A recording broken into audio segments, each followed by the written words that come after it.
మరణాత ప్రభునందు ప్రియులారా, ప్రభునేసు క్రీస్తు శుభనామమున మీ ఎల్లరకు సమాధానము కలుగునుగాక. ఆమేన్. ప్రియమైన స్నేహితులారా, సర్వలోకనాథుడైన యేసుక్రీస్తు ప్రభువారు సదాకాలము మనకు తోడుగా ఉన్నారు. ఈ దినము ఈ క్షణము కూడా మనకు తోడై ఉన్నారు. అట్టి ప్రభును మనం తలంచుకున్న ఎడల ప్రభు ఆశీర్వాదాలు, కాపుదల, సహాయము మనకు నిత్యము అనుగ్రహించబడుతూ ఉంటుంది. ప్రియులారా, దైవ లేఖనాలను మనము గమనించి ప్రభును మహిమపరుచుకొని ప్రభు ద్వారా ఆశీర్వాదం పొందుకుందామండి.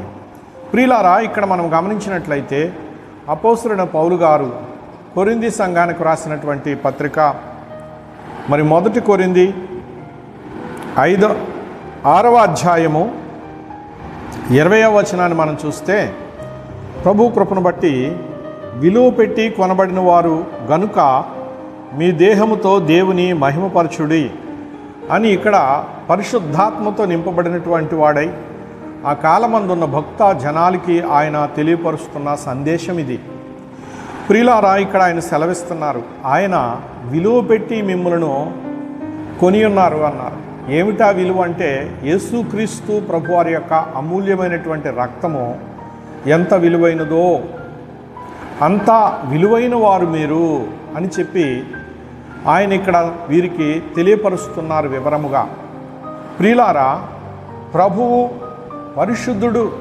పరిశుద్ధుడైన ప్రభువారు తన జీవము కలిగినటువంటి అమూల్యమైనటువంటి రక్తమును ఇచ్చి ఆయన కొన్నారు అన్నారు. ఇక్కడ అంటే పాపము నుంచి విడుదల చేశారు. క్రయధనముగా తన రక్తాన్ని ఇచ్చి సంపాదించారు ఈ సంఘాన్ని. ప్రియులారా, నేడు ఆయన యందు విశ్వాసం ఉంచి రక్షించబడి ఉన్న మనందరినీ కూడా అదే విధముగా ఆయన కొని ఉన్నారు గనుక మనము కాదు, ఆయన సొత్తు అయి ఉన్నాము. కనుక ఆయన సొత్తు అయినటువంటి మనము విలువ పెట్టి కొనబడిన వారము గనుక, విలువ పెట్టి కొనబడినటువంటి వారమైనటువంటి మనము ఇక్కడ మన దేహముతో దేవుని మహిమపరచవలసిన వారమై ఉన్నామని ఆయన తెలియపరుస్తూ ఉన్నారు. ఎందుకంటే ఆయన అపవిత్రమైన నిన్ను, అపవాది చెంతన ఉన్న నిన్ను తన అమూల్య రక్తముతో విడుదల చేసి పరిశుద్ధపరచి నూతనమైన వ్యక్తిగా మార్చుకున్నారు కనుక, ఈ నూతన స్వభావాన్ని కలిగి ఉన్నటువంటి నీవు ఆయనకు నీ దేహంతో మహిమ తెచ్చేటటువంటి బిడ్డగా ఉండాలి అంటూ ఉన్నారు.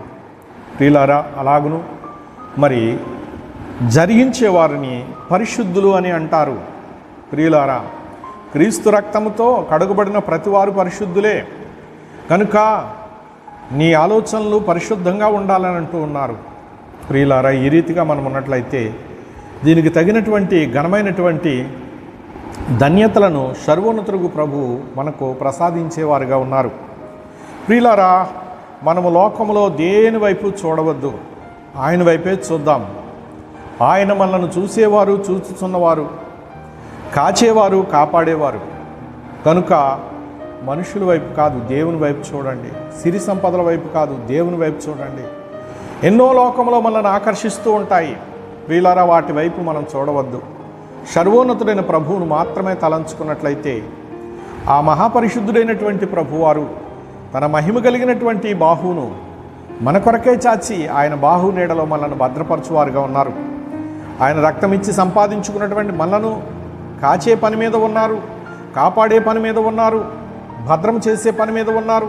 మనము విలువైన వారం కనుక ఇప్పుడు విలువైన ఈ సంపదను దోచుకుపోవడానికి అపవాది ఎన్నో ప్రయత్నాలు చేస్తూ ఉంటాడు.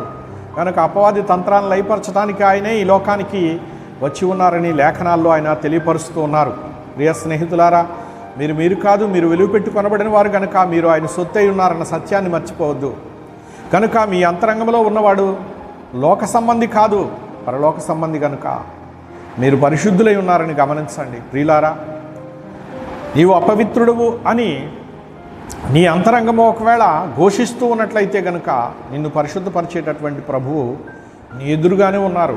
కనుక ఆయన మీద ఆనుకో. ఆయన మీద ఆనుకున్న వారిని పూర్ణ శాంతి గలవానిగా చేస్తానని ప్రభువే సెలవిస్తూ ఉన్నారు. ప్రియ స్నేహితులారా, అట్టి పవిత్రమైనటువంటి బ్రతుకును, అట్టి పవిత్రమైనటువంటి దీవెన ధన్యతలను సర్వోన్నతులకు ప్రభు మనకిచ్చి ఆయన మనను మధ్యాకాశమునకు తీసుకుని వెళ్ళడానికి రెండో మారు పెండ్లి కుమారుడిగా రాబోతూ ఉన్నారు కనుక ఆయన రాకడ కొరకు మనము అనుదినము జ్ఞాపకం చేసుకుంటూ సిద్ధపడే వారముగా ఉండాలి. రాకడను కలవరించే వారముగా ఉండాలి. అప్పుడు ప్రభువారు తన పవిత్రమైనటువంటి కృపలో నిరంతరం మనల్ని జ్ఞాపకం చేసుకొనచ్చు తన మహిమ రాకడలో మహిమ వారసులుగా మనలను ఆయత్తము చేసుకుని పోవడానికి వచ్చుచూ ఉన్నారు గనుక దుష్టుని బారి నుంచి నిన్ను తప్పించి తన యొక్క భద్రతలో నిన్ను నిలువబెట్టడానికి ఆయన సిద్ధంగా ఉన్నారు. ప్రియ స్నేహితులారా, భయపడవద్దు, ధైర్యంగా ఉండండి. యేసుక్రీస్తు భయపెట్టరాలేదు. ఆయన సౌఖ్యాన్ని ఇవ్వడానికి వచ్చారు, ఆయన రాజ్యాన్ని ఇవ్వడానికి వచ్చారు, జీవితాన్ని ఇవ్వడానికి వచ్చారు, పోగొట్టుకున్న జీవాన్ని ఇవ్వడానికి వచ్చారు కనుక ఆయన మనల్ని పరిశుద్ధపరచవలసి వచ్చింది. ప్రియులారా, కనుక ఆయనకు తగినట్లు మనల్ని తయారు చేసుకుంటూ ఉన్నారు కనుక భయపడక ఆయన చిత్తం కొరకు ఆయన వైపు చూద్దాం. అట్టి కృప ఈ కాలమందు ఉన్నటువంటి భక్త జనాళి అయిన మనందరికీ ప్రభువారు ప్రేమతో అనుగ్రహిస్తూ మనల్ని పెంచి పోషిస్తూ నిరంతరము ఫలింపచేయునుగాక. ఆమేన్.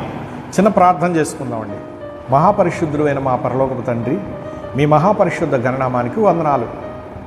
పరలోకమందు ప్రభువా, పరిశుద్ధులైన వారు నిన్ను ఆరాధిస్తున్నారు. భూలోకమందు కూడా అపవిత్రులుగా ఉన్న మమ్ములను పరిశుద్ధపరిచి నిన్ను ఆరాధింపచేస్తున్నావు. స్తోత్రాలు ప్రభువా. మేము ప్రభు కోరుకున్నట్లు తండ్రి ఆనందించి చేర్చుకునేటట్లు భూలోకంలో సిద్ధపడి వర్ధిల్లు భాగ్యం మాకు అందరికీ దయచేయమని, మాలో హేయమైనవి, అపవిత్రమైనవి, హానికరమైనవి ఆలోచనలు, తలంపులు, క్రియలన్నీ తీసివేసి నీ పరిశుద్ధ కృపాకాంతులతో వెలిగించుమని దేవదేవుడగు యేసునామమున వేడుకుంటున్నాను పరమ తండ్రి. ఆమేన్. పరమదేవుని కృప మనందరికీ తోడైండుగాక.